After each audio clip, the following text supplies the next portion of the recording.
सभापति महोदय, मैं आपके माध्यम से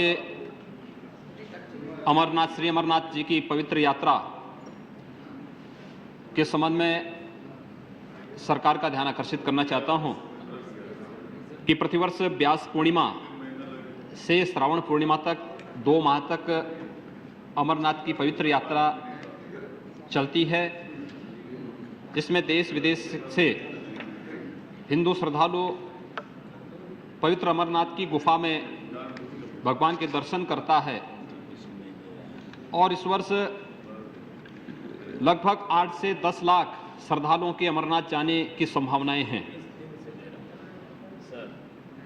इस वर्ष ज्येष्ठ पूर्णिमा, जिसे व्यास पूर्णिमा भी कहते हैं, 4 जून को है और श्रावण पूर्णिमा रक्षाबंधन 2 अगस्त को पड़ रही है।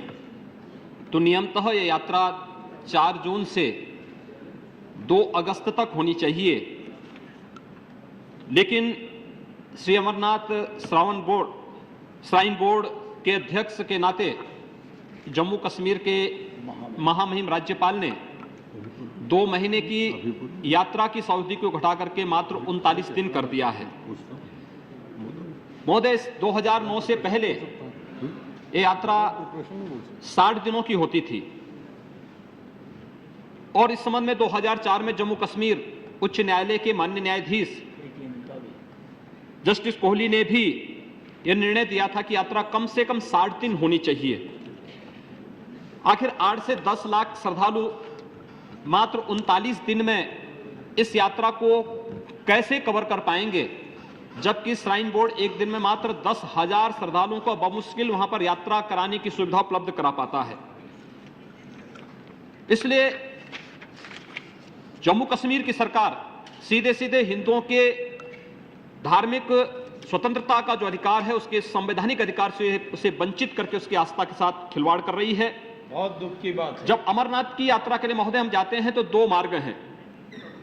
एक पहलगांव से चंदनबाड़ी होते हुए शेषनाग पंचतरणी होते हुए 32 किलोमीटर का पैदल मार्ग जाता है और दूसरा मार्ग सोनमर्ग बालताल होते हुए है, जिसमें लगभग 16 किलोमीटर की पैदल यात्रा होती है। महोदय, जब मानसरोवर की यात्रा मई माह में प्रारंभ हो सकती है कि जिसकी ऊंचाई लगभग 22,000 फुट ऊंची है,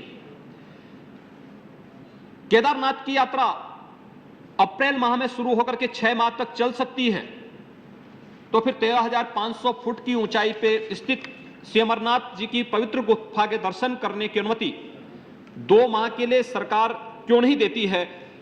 कहीं ना कहीं सरकार के मन में एक खोट है, या तो यह श्राइन बोर्ड की अकर्मण्यता है या फिर एक खोट है जो हिंदुओं की भावनाओं के साथ सीधे सीधे कुठाराघात है। ऐसा नहीं कि यात्रा पूर्व में जून में न प्रारंभ होती रही हो। लगातार सरकार अपनी मर्जी से तिथि तय करती है। हमारे यहां पर्व और त्योहारों की तिथि हिंदू धर्माचार्य करेगा, उसके मुहूर्त उसके लग्न तय करेगा। इस श्राइन बोर्ड का अधिकार नहीं। श्राइन बोर्ड को यात्रा की सुरक्षा, यात्रा की व्यवस्था का अधिकार है। उसके मुहूर्त उसके लग्न हिंदू धर्माचार्य तय करेंगे और फिर व्यास पूर्णिमा से श्रावण पूर्णिमा तक जब तिथि तय है तो फिर इसमें अनावश्यक हस्तक्षेप उचित नहीं है। इससे पहले भी जम्मू कश्मीर के नहीं राज्यपाल के कारण 2008 में श्राइन बोर्ड की जमीन को वापस करने के मुद्दे को लेकर के वहां के हिंदू श्रद्धालुओं को उन्होंने आक्रोशित किया था। बड़ा आक्रोश लोगों में था, बहुत तीव्र आंदोलन वहां पर हुआ था। और इससे पहले 2009 में अलगाववादियों ने भी इस बात को कहा था कि यात्रा के दिन कम किए जाएं।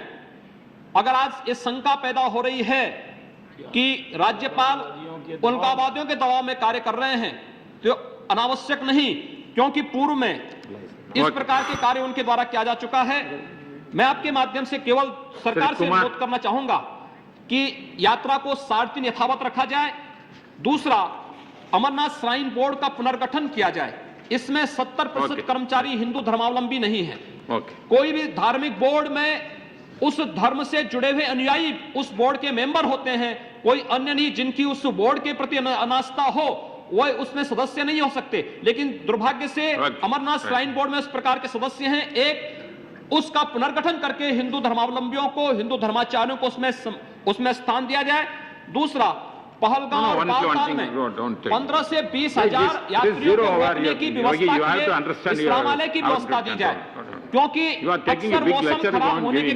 अक्सर मौसम खराब होने के कारण यात्रियों को वहां पर रुकना पड़ता है, और वहां पर यात्रियों की सुविधा न होने के कारण या फिर बुनियादी सुविधा न होने के कारण श्रद्धालुओं को समस्या होती है। मैं आपसे अनुरोध करना चाहूंगा कि वहां पर बालताल और पहलगांव में ये सुविधा उपलब्ध कराने का कष्ट किया जाए। धन्यवाद। Thank you, Chairman, sir. Pudukkottai, an assembly segment of my parliamentary constituency in Tamil Nadu, is one of the largest city. The city having a huge number of colleges which provide a great platform